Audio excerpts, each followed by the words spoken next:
Shalom Obracha, que le bon Dieu vous protège et vous donne la santé, la joie, la prospérité. Donc, on se renforce chaque matin avec un petit café.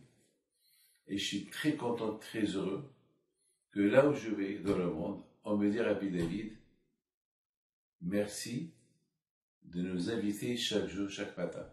Il faut savoir que, je sais pas, vous voyez un grand verre de café, mais je ne vois pas tout ça.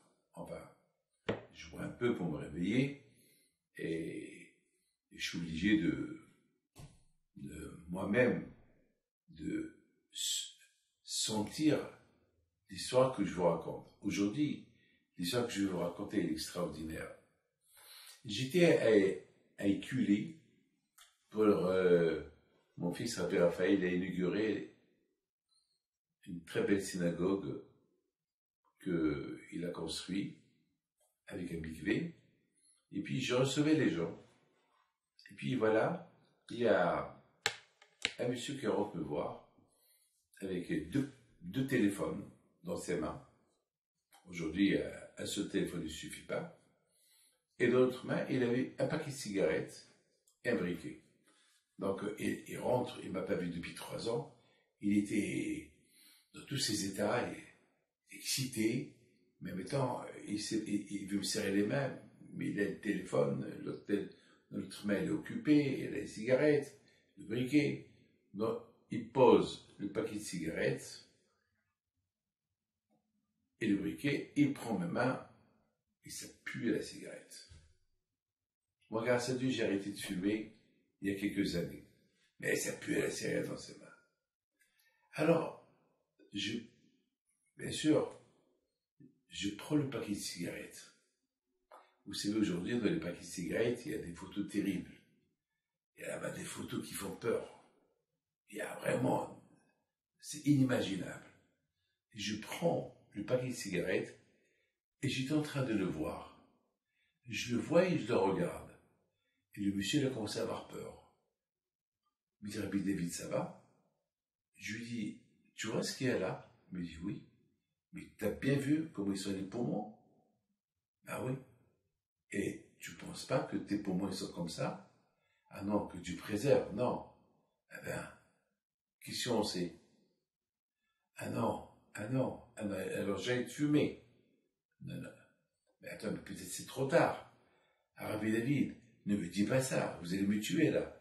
Je suis venu pour le bracha, pas pour mourir. Je dis, mais attends, mais tout le temps tu le vois, ça te dit rien? Il me dit, Rabbi David, je pense pas. Comment tu penses pas? Ben, je pense pas. Là, je vais commencer à réfléchir. Là, vous m'avez réveillé. Mes amis, qu'est-ce que j'ai appris de quelle leçon j'ai appris de cette petite histoire? Lorsqu'on fait le mal, on s'habitue. Je crois qu'on croit que le mal ne fait pas de mal. Dans le Shlom Bayit, combien il faut faire attention à ce qui sort de la bouche à ta femme ou ta femme à son mari. Beaucoup des fois, on a tendance de croire qu'on a raison. On est sûr et certain qu'on a raison. On s'habitue à avoir raison. Dans la vie, c'est pas le plus important de savoir qui a raison, qui n'a pas raison. Le plus important est de savoir comment vivre dans la raison de l'autre. Et même si toi tu n'as pas raison, c'est pas grave. Pour acheter la paix. Sinon, on va s'habituer. Comme ce monsieur-là, il s'habitue au mal qui se fait lui-même.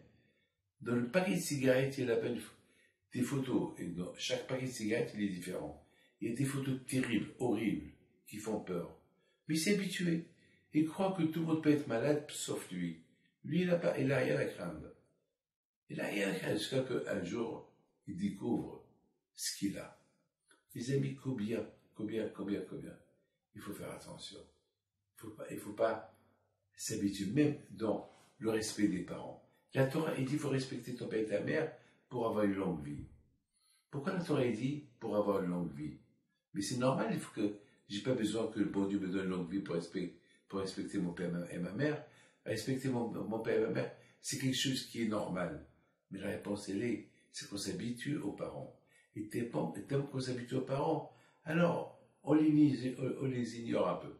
Alors Hachem a dit, je vous donne un bonus si vous respectez vos pères et votre mère. Et c'est écrit dans la Torah, je vous donne une longue vie. Alors le fait que Hachem a donné un bonus d'une longue vie au respect des parents, alors peut-être on va respecter les parents un peu plus, ne pas s'habituer. Mes amis, lorsqu'on voit la chose, on s'habitue. Imaginez un touriste qui va visiter la Tour Eiffel.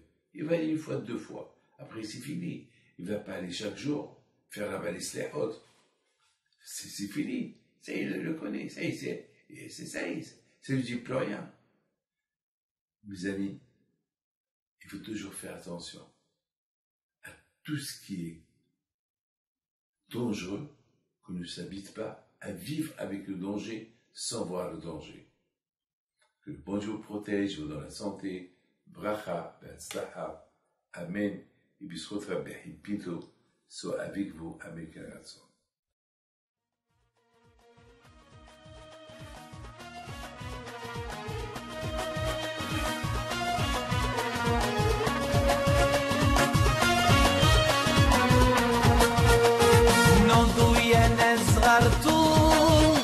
على ربيع حيم بنتو وقف لنا زي خوت